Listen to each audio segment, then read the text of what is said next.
Good afternoon everyone. তো সবে মাত্র বাইরেটা বেরোচ্ছিলাম মিষ্টি কাকুরা চলে যেতে, দেখলাম অমৃত ভারতটা যাচ্ছে, তো সেই কারণে ভাবলাম তোমাদের সাথে একটু শেয়ার করি। তো অমৃত ভারত আমরা প্রথম দেখেছিলাম গুয়াহাটিতে। তো গুয়াহাটিতে যখন যাচ্ছিলাম আমরা বেড়াতে, তখন দাঁড়িয়েছিল, তখন ট্রেনটা চালু হয়নি, হয় না যে রানিং করার আগে কোথাও একটা স্টে করে, সেরকম ওখানে থাকতো গাড়িটা। তো ফার্স্ট দেখেছিলাম গুয়াহাটিতে, তারপর বাড়ি ফেরার দিন দেখেছিলাম হাওড়াতে। তো ফাইনালি বাড়িতে অনেক দিন থেকেই দেখতে পাচ্ছি, কিন্তু ঠিকঠাক পজিশানে আসে না যে তোমাদের সাথে শেয়ার করব। তো যাই হোক, এই মাত্র মিস্ত্রিরা গেল, ঘরটার পরিষ্কার করব। তো এখনও রোদটা ঠিকঠাকভাবে পড়েনি আমাদের এই সাইডটা, যেহেতু এখানে আমাদের বাড়ির ছাওয়াটা পড়েছে, তো ওই সাইডটা দেখো এখনও ভালোই রোদ আছে। তো চলো, অনেক কিছু নতুন কিছু হয়ে গেছে। 3-4 দিন পর আমি তোমাদের সাথে বাড়িতে আবার বাড়ির কিছু শেয়ার করছি। তো সেই কালী পুজো যা দেখতে গেছিলাম, তারপর থেকে তোমাদের সাথে কথা হয়নি। তো সোনাই আর সুগন্ধি এখন ঘুমাচ্ছে, তো আমি এখন বাইরে একটু ঘুরতে বেরিয়েছি। এই দেখো, গাড়িটা আমাদের বেরিয়ে গেছে ওখান থেকে। তো গাড়িটা বের করতে গিয়ে 4 জন পুরো হিমশিম খেয়ে গেছে। গাড়িটা যেহেতু 2-3 বছর একভাবে ওখানটা পড়েছিল না, তো এর চাকাগুলো না পুরো সিক হয়ে গেছে, টানছে যে চাকা, গাড়িটা যে টেনে বার করছে না, চাকা ঘুরছিলই না। তো কোনো রকমে চাগিয়ে 4 জন মিলে বের করেছে, সেখান থেকে এখানে আপাতত রাখা হয়েছে। আর এই ভেতরটা দাঁড়াও, ভেতরটাতেই আজকে কাজ হচ্ছিল। তো এখানে আসতে না ভয় লাগে, কারণ সেদিন একটা পাইপের মিস্ত্রির তোমার হাতে এত বড় একটা বিছে কামড়েছে না। তো এই যে দেখো, এখানে প্যান বসে গেছে, এটা তো বাথরুম হবে। তো এই যে এখানে আসতেই আমার ভয় লাগছে বড্ড। তো এখানটাতে ছিল একটা প্রচুর বড় বিছে, তো তাকে কামড়ে সঙ্গে সঙ্গে হসপিটালে তো নিয়ে যাওয়া হয়েছিল। তো আমাদের ভেতর বাথরুম আর ওপরের বাথরুমে যেহেতু কোমোড আছে, তো সেই কারণে বাইরেরটা এমনি নর্মাল প্যান করা হলো। কাকুরা যেহেতু বারান্দার কাছেই একদম কাজ করছিল না, তো সেই কারণেই আর কি সকালে আর তোমাদের সাথে কথা হয়নি। তো এই যে পাঁচিলের বাইরেটা একটুখানি প্লাস্টার বাকি ছিল, দাঁড়াও, এই যে এইখানে যে প্লাস্টারটা কমপ্লিট করেছে, পিছনে করেছে, আর ওই বাথরুমটা করেছে। পরের দিন শুধু ওখান থেকে পুরো সেই আমাদের গেট পর্যন্ত পুরোটা ঢালাই হবে, দেন রাজমিস্ত্রির কাজ শেষ। তো ওদের আর কোনো কাজ নেই আপাতত। তো রঙের মিস্ত্রিও বন্ধ আছে, ওদের যতটা কাজ করার হয়ে গেছে। এরপর যে বাদবাকি কাজগুলো সেগুলো হবে, তারপর আবার রঙের কাজ শুরু হবে। তো মিনিমাম 10-12 দিন এখন বন্ধ থাকবে। তো রাজমিস্ত্রির কাজ পুরোপুরি বন্ধ হয়ে যাবে, এটা যেমন বন্ধ হচ্ছে আবার চালু হচ্ছে, তো এদের কাজটাই ঢালাইটা হলেই পুরোটা কমপ্লিট হয়ে যাবে। তো বেশ কয়েকদিন মেঘলা হয়ে হয়ে আজকে ফাইনালি একটু রোদ তো বেরিয়েছে, তো সেই কারণে আজ একটু গরমও হচ্ছে। তো চলো, বাইরে আবার একটু পরে ঘুরবো। সোনাই এখন ঘুমাচ্ছে, তো ঘর দরগুলো ঝাঁট দিয়ে ঝটপট পরিষ্কার করে নিই, কারণ ও উঠলে না ধুলোর মধ্যে বড্ড প্রবলেম হয়। A few minutes later. তোমাদের সাথে কথা বলে শুধু ঘরে ঢুকেছি, দেখছি চোখ খুলে চুপচাপ শুয়ে শুয়ে দেখছে। তো সোনাই উঠেই পড়েছে, আবার কাজ তো কিছু হলোই না। তোকে জল টল খাইয়ে দিয়েছি, সোনাই এখন বেরু যাবে, তো বলছে এখন ওকে বেরুটা কে নিয়ে যাবে, এখন তো ঘরে কেউ নেই। বাবু বাবু বাবু, কোদালে টোলাতে হাত দিস না বাবু, চ। এগুলো কালকে পরিষ্কার হবে, পুরো এটা ঢালাইটা হলে এখানটা পুরো ফাঁকাটা হবে। বাইরে একা একা যাওনি বাবু, পাপা উঠুক, তোমাকে একটু বেরু নিয়ে যাবে। আমি এখন ঘরটা পরিষ্কার করতে করতে দেরি হয়ে যাবে। দেখি দেখি না, খালি কাণ্ড। আমি ওখানে কাজ করছি, ও গাড়ির ওপর পুরো উঠে গেছে, যেন একটা স্ট্যান্ডে দেয়া আছে, ওর ওপর পুরো উঠে গেছিলো। আমি আসতে ঝপাস করে নেমে পড়েছে। অনেক দিন হয়ে গেল গাড়ি চড়ি না, তো মাঝে মাঝেই মনে হয় যাই গাড়িটা নিয়ে একটু ঘুরে আসি, কিন্তু যেহেতু অনেক দিন চড়িনি না, একটু ভয়ও লাগে। শুভেন্দু না গেলে না কেমন একটু ভয় ভয় লাগে। নয়তো ও থাকলে আমার কোনো ভয় নেই, কারণ যেখানে যা প্রবলেম হয় ও পিছন থেকে ঠিক সামলে নেয়। সেভাবে এখন আমি রোডে যদিও বেরোইনি, কিন্তু অনেক দিন সোনাই হওয়ার আগে থেকে বোধহয় আমাকে আর গাড়ি চালাতে দেয়নি। তো তারপর থেকে তার হয় না। সোনাই যেহেতু পিছনে থাকে, আমি রিস্ক নিয়ে আর গাড়িটা চালাই না। আর আমি আর ও যখন একসাথে বেরোই, তখন তো সোনাই থাকেই, তো এই সব নিয়ে আর গাড়ি চড়াই হয় না। তো মাঝে মাঝেই মনে হয় গাড়িটা একটু চড়ি, কিন্তু আবার ভাবি সোনাইকে রেখে দুজনে যাব, থাক যাবই না। তো এই করে করেই দিন কেটে যাচ্ছে। আমি যখন ভেতরটা পরিষ্কার করছি, গ্রিলটা আমাদের মেন যে দরজাটা, ওখানটা আঁটছে, আর বলছে তুমি ঘরটা ঝাঁট দাও, আমি একটু বাগনান থেকে ঘুরে আসছি, ঠিক আছে বলে। কোথাও যেতে তো পারছে না, কেউ থাকলে তবেই ওই সাইডটা যায়, একা একা সাহস পায় না। তো ওখানে তো যেতে পারছে না, গাড়ির ওপরে উঠে এসে বসে আছে। 2000 years later. বিকেলবেলা ও আমাকে বললো যে আমার দুপুরে একটা কাজ আছে, মানে দুপুরে বলে ওটা ঘুমিয়েছিল যে একটা কাজ আছে, তো আমি যাব, তোমাদেরকে নিয়ে যাব মায়েদের ওখানে, দিয়ে আমি কাজটা করে আসার সময় বাড়ি নিয়ে আসবো। তো সেই ভেবে চিনতে তো আনন্দে লাফাচ্ছিলাম, তোমাদের সাথে বিকালবেলা ভিডিওটা স্টার্ট করলাম, সকাল থেকে যে ভিডিও করিনি। তো বাইরে গিয়ে ঘুরে ঠুরে এলাম, এখন বাজে 7:15। তো এই মাত্র ডাকতে ডাকতে ঘুম থেকে উঠলো, জানো না, নিজেও গেল না, আমাদেরকেও নিয়ে গেল না। তো এত রাগ হচ্ছে না ওর ওপর, তো চুপচাপ আমি এখন বসে আছি। তো আমার রাগ ভাঙানোর জন্য এখন গেছে মাংস আনতে, বলেছে পকোড়া করে নাকি আমাকে খাওয়াবে, দেখা যায় কি পকোড়া করে আমাকে খাওয়াই আজকে। বাবু সর, মুঠির কাছ থেকে বাবু একটু সরে যা।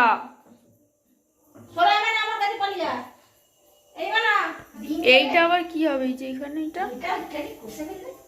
সেই এখন কাটাকুটি করতে বসে গেছে। তো আমাকে আর ডাকেনি, এখন মাকে দলে নিয়েছে।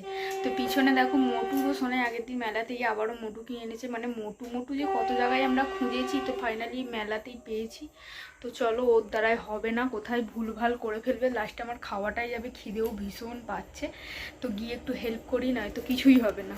এর মধ্যে দেওয়া আছে বেসন, কাঁচা লঙ্কা, পেঁয়াজ কুচি, আর একটু এই যে সাদাটা খাবার সোডা। তো এর মধ্যে আদা রসুন দিয়ে দিয়েছো?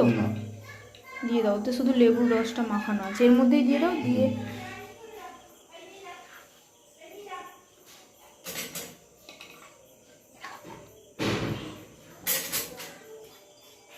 এই যে আদা রসুন আর পেঁয়াজ তিনটেতে বাটা আছে। ডিম দেবে? অল্প করে দাও, কষার জন্য একটুখানি রাখতে হবে। আর একটু দিয়ে দাও, ব্যাস।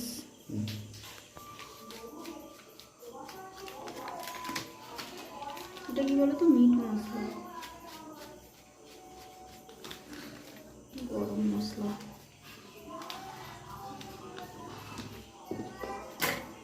লঙ্কাটা একটু বেশি করে দিই নাকি? আর একটু দিই, কাঁচা লঙ্কাগুলো বেকার, পুরো নরম। একটু হলুদ গুঁড়ো,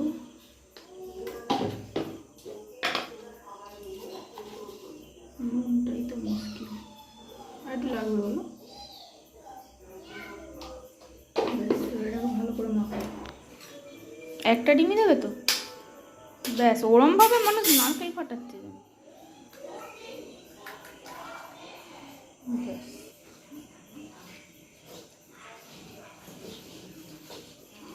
একটু জল লাগবে নাকি দি? একদম সামান্য, ব্যাস।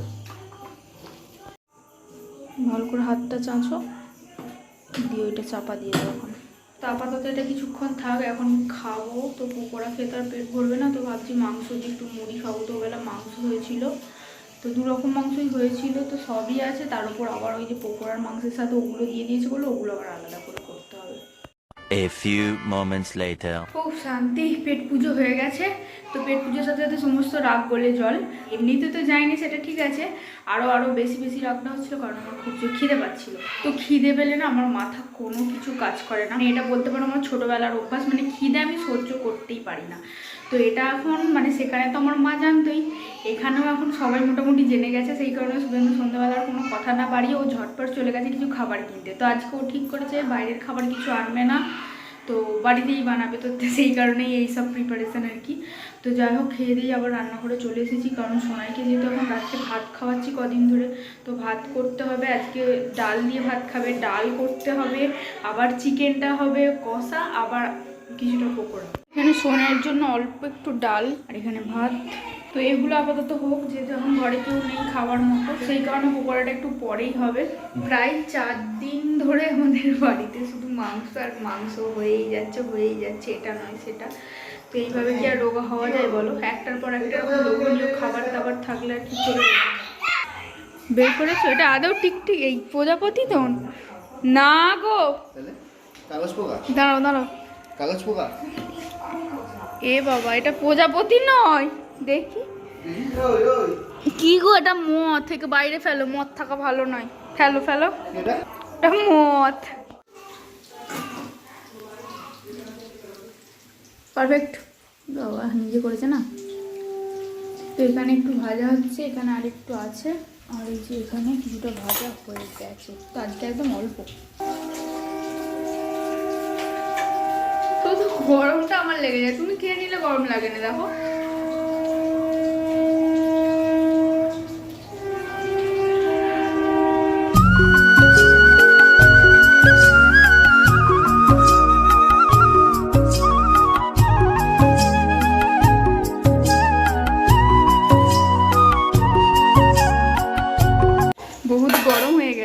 এখানে একটা কৌটো ভর্তি, তো এটা যারা বাইরে আছে তাদের জন্য এটা রাখা থাকবে।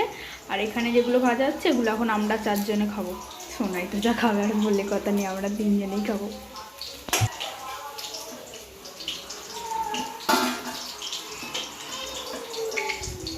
আর একবার দিলেই মোটামুটি ভালো কমপ্লিট। ওদিকে তো রান্না বান্না চলছে, তো আজকে তোমার সাথে একটা নতুন জিনিস শেয়ার করবো। বাবু স্যার, এই দেখো, তো এটা আমি অনেক দিন ধরে জমিয়েছি। এটা যদিও এখনো ভর্তি হয়নি, কিন্তু গোনার একটু ইচ্ছে হলো যে কতটা হয়েছে, তো সেই কারণে এটা এখন ঢালাঢালি চলছে। তোমরা হয়তো ভাবতে পারো যে ডিবেতে কেন, তো আমার কাছে ঘটও আছে, কিন্তু আমার ডিবেটা দেখে না খুব পছন্দ হলো যে ডিবেটার মধ্যে আমি কি করতে পারি, তো সেই কারণে ডিবের মধ্যেই রেখেছিলাম। তো আজকে এখনও ভর্তি হতে অনেকটা বাকি আছে, তো শুভেন্দু বললো ঠিক আছে একবার গুনে দেখি কতগুলো হয়েছে। এখনই দেখো ভর্তি হলে আরও হয়ে যাবে। এই দেখো সোনাই টক টক করে ঢুকিয়ে দিচ্ছে। তো এর মধ্যে আছে 10 টাকার 5 টাকার কয়েন। তো বাবু, বাবু কি করছিস? ওরে বাপরে কত খুশি! তোরা খুশি হয়েছিস? খুব খুশি। আবার যেরকম ছিল ডিপে আবার ভরে দিয়েছি। এটা পুরোটা কমপ্লিট হোক, আর এতটা বাকি আছে এতটার মতো।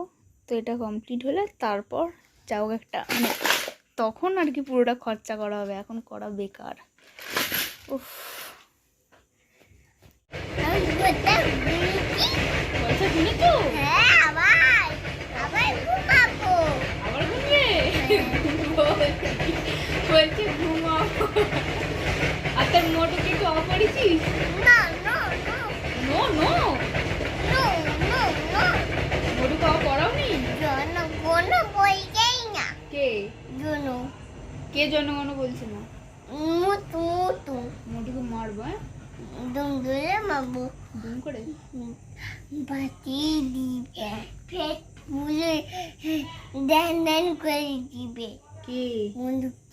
কে ন্যাং করে দিবি?